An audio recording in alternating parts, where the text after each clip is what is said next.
Огнеборцам пришлось прокладывать пожарные рукава через весь двор, так как их техника попросту не могла добраться до нужного подъезда из-за припаркованных машин. Горела квартира жилого дома на 5-м этаже. Ее владелец скончался больше 2 лет назад. С тех пор, по словам соседей, жильцы там менялись часто. Кто-то приходил туда на сутки, просто переночевать. Кто-то отметить праздник. Шумные алкогольные посиделки стали нормой. Замков, говорят соседи, там нет. Приходили все, кто хотел. И хотя они неоднократно обращались к участковому с просьбой закрыть и опечатать дверь, до сих пор ничего не поменялось. Нет замков никаких. Замков нет. То есть спокойно открывай, закрывай. Да. А часто кто-то заходит, нет?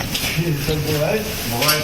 По рассказам соседей, они проснулись в полночь из-за грохота. Как выяснилось, позднее шумел как раз один из гостей этой квартиры, 49-летний мужчина. Он пытался выбраться из горящего помещения. По одной из версий, все это дело рук его товарища, который поджег квартиру и подпер дверь. Якобы так хотел отомстить за прошлые обиды. Но запертого мужчину спасли огнеборцы. Они снаружи разблокировали входную дверь, и хотя пострадавший чувствовал себя неважно, от госпитализации он отказался. Его доставили в отдел полиции для дальнейшего разбирательства. Вероятному поджигателю теперь может грозить уголовная ответственность по статье «Покушение на убийство». Татьяна Тимошенко, Айрат Назипов, Константин Бушуев. Вызов 112.